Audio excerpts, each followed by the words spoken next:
చలికాలం వచ్చిందంటే చాలు దేశ రాజధానిలో వాయు కాలుష్యపు వార్తలు గుబులు రేపుతూ ఉంటాయి.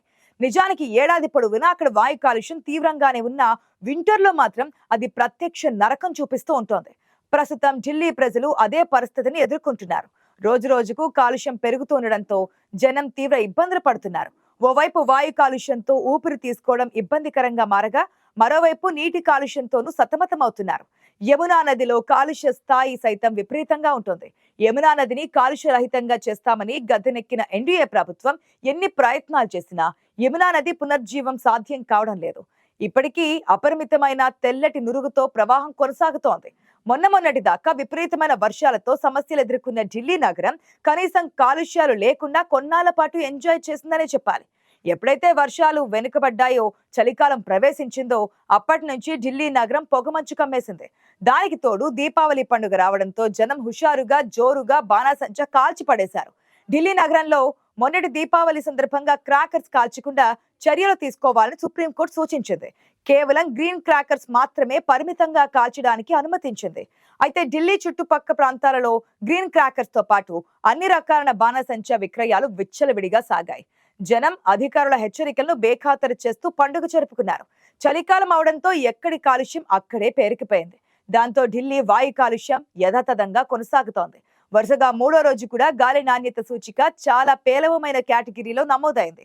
నిజానికి దీపావళి నుంచి ఢిల్లీ నగరంలో కాలుష్యం విపరీతంగా పెరిగింది.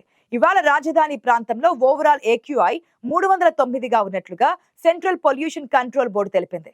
అలీపూర్, జహంగీర్పురి, వాజీర్పూర్ ఈ మూడు ప్రాంతాల్లో వాయు కాలుష్యం ప్రమాదకర స్థాయిలో ఉంది.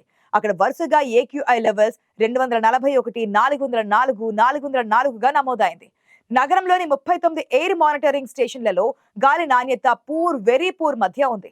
SCR ప్రాంతాల్లోని ఘజియాబాద్ లో గాలి నాణ్యత అత్యధికంగా 375 పాయింట్లుగా నమోదైంది. నోయిడాలో 329, గ్రేటర్ నోయిడాలో 329, గురుగ్రామ్లో 218గా AQI నమోదైంది. మొత్తంగా ఈ వాయు కాలుష్యం కారణంగా రాజధాని వాసులు అనేక ఆరోగ్య సమస్యలతో సతమతమవుతూ ఉన్నారు. మార్కెట్లో మినీ ఆక్సిజన్ ఉపకరణాలు లభిస్తుండటంతో వాటిని ఉపయోగిస్తున్నారు. దేశ రాజధాని ఢిల్లీలో వాయు కాలుష్యం ప్రమాదకర స్థాయికి చేరడంపై కాంగ్రెస్ నాయకురాలు ప్రియాంక గాంధీ ఆందోళన వ్యక్తం చేశారు. ప్రధాని మోదీ, పర్యావరణ శాఖ మంత్రి భూపేంద్ర యాదవ్ ఢిల్లీ సీఎం రేఖా గుప్తను ట్యాగ్ చేస్తూ ఈ మేరకు ఎక్స్ లో ఒక పోస్ట్ కూడా పెట్టారు. బీహార్ ఎన్నికల ప్రచారం అనంతరం ఢిల్లీకి తిరిగి వచ్చిన ప్రియాంక దేశ రాజధానిని కాలుష్యం బురద రంగు కవచంలా కప్పివేయడం చూసి దిగ్భ్రాంతికి గురైనట్లుగా చెప్పారు. రాజకీయాలతో సంబంధం లేకుండా నాయకులందరూ కలిసి దీనిపై చర్యలు తీసుకోవాల్సిన సమయం ఆసన్నమైందన్నారు. ఈ భయంకర పరిస్థితిని తగ్గించేందుకు ప్రభుత్వం తీసుకునే ఏ చర్యలకైనా మద్దతు ఇవ్వాలని రాజకీయ నేతలను కోరారు. ఏటా ఢిల్లీ పౌరులపై ఈ విష వాయువులు తీవ్ర ప్రభావాన్ని చూపిస్తున్నాయని అన్నారు. శ్వాసకోశ సమస్యలతో బాధపడేవారు, పాఠశాలలకు వెళ్లే పిల్లలు, వృద్ధులతో పాటు తాము కూడా ఈ విషవాయువునే పీల్చుకుంటున్నామని ఆందోళన వ్యక్తం చేశారు. దీనిపై తక్షణమే జోక్యం చేసుకుని చర్యలు చేపట్టాలని అభ్యర్థించారు. మరోవైపు చలి తీవ్రత బాగా పెరగడంతో చలిని తట్టుకోవడానికి ఢిల్లీ వాసులు వేసుకునే చలిమంటల పొగలు అటుపక్క రాష్ట్రాలలో పంట పూర్తయిన తర్వాత కొయ్యకాళ్లను కాల్చడం కారణంగా ఏకధాటిగా దట్టమైన పొగ కమ్మేస్తోంది. వాతావరణంలో పొగమంచు దానికి తోడవడంతో ఎక్కడి కాలుష్యాలు అక్కడే నిలబడిపోతున్నాయి. అదీ కాకుండా 2.5 కోట్ల మంది నివసించే ఢిల్లీ నగరంలో ఉదయం లేవగానే 60 లక్షల వాహనాలు రోడ్లపైకి వస్తాయి. వాటి వల్ల బయటకు వచ్చే పొగ, అవి నిరంతరం లేపే టైర్ల ధూళి ఇవన్నీ వాయు నాణ్యతను దారుణంగా మార్చేస్తున్నాయి. ప్రతిసారి దీపావళి తర్వాత ఢిల్లీ NCR లో గాలి నాణ్యత దారుణంగా దెబ్బతింటోంది. చలిని తట్టుకోవడానికి నగర జనం కలపను కాల్చకుండా ఉండలేరు. పక్క రాష్ట్రాలలోని రైతులు పంట కోతల తర్వాత వచ్చే చెత్తను తగలబెట్టకుండా ఉండలేరు. ప్రభుత్వం ఎంతగా చట్టాలతో బెదిరించినా రైతులు ఏ మాత్రం రాజీ పడడం లేదు. ఈ విషయంలో చట్టాలను జాంతానాయ్ అంటున్నారు. అసలు ఢిల్లీలో కాలుష్యం గురించి అర్థం చేసుకునే పరిస్థితిలోనే వారు లేరు. అందుకే జనాన్ని బలవంతంగా ఇళ్లలోనే ఉంచేలా చర్యలు తీసుకుంటున్నారు. స్కూళ్లను మూసివేయడం, పిల్లలకు ఇంటర్ స్థాయి వరకు ఆన్లైన్ విద్యను ప్రోత్సహించడం, సాఫ్ట్వేర్ ఉద్యోగులను ఇళ్లలోంచి వర్క్ ఫ్రం హోం విధానంలో పనిచేసేలా ప్రోత్సహించడం, అందుకు తగినట్లుగా కంపెనీలను హెచ్చరించడం జరుగుతోంది. ఆర్థికంగా బలంగా ఉన్న ప్రజలు ఖరీదైన ఎయిర్ ప్యూరిఫైర్లను ఇళ్లలో అమర్చుకుంటున్నారు. వీలైనంతగా ఇళ్లలోనే ఉంటూ వాటితో తమ ఆరోగ్యాలను కాపాడుకుంటున్నారు.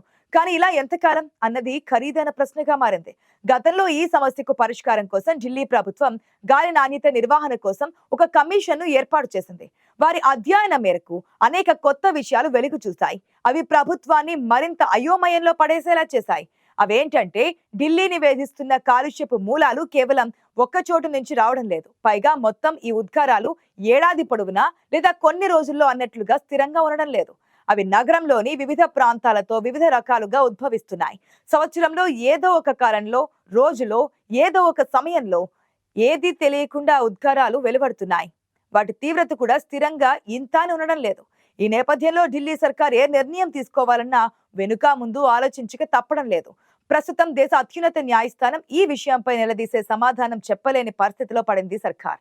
అయితే ఇవేవి వాయు నాణ్యతను మెరుగుపరిచే పరిష్కారాలు కావని అంటున్నారు నిపుణులు. ఈ చర్యలతో జనం ఇబ్బందులు మరింత పెరుగుతాయని చెబుతూ ఉన్నారు. ఇంతకన్నా నగర వ్యాప్తంగా కృత్రిమ వర్షాలు కురిపించడం బెటర్ అని సూచిస్తున్నారు. ఇంతగా జనాన్ని ఇళ్లలోనే బంధించడం కన్నా ఇలాంటి ప్రయత్నాలు చేయడం బెటర్ అని అంటున్నారు. ఒకసారి వర్షం కురిపిస్తే ఈ కాలుష్యాలు వారం పాటు లేకుండా పోతాయని నిపుణులు చెబుతున్నారు. ఒకసారి కృత్రిమ వర్షం కురిపించేందుకు కనీసం 25 నుంచి 40 కోట్ల వరకు ఖర్చు అవుతోంది. పైగా అందుకు తగిన వాతావరణం కూడా ఉండాలి. అంటే మేఘాలలో హ్యూమిడిటీ ఉండాలి. అప్పుడే క్లౌడ్ బర్స్ట్ విధానం పనిచేస్తోంది. గత మంగళవారం కృత్రిమ వర్షం కురిపించే ప్రయత్నం చేశారు, కానీ అది విఫలమైంది.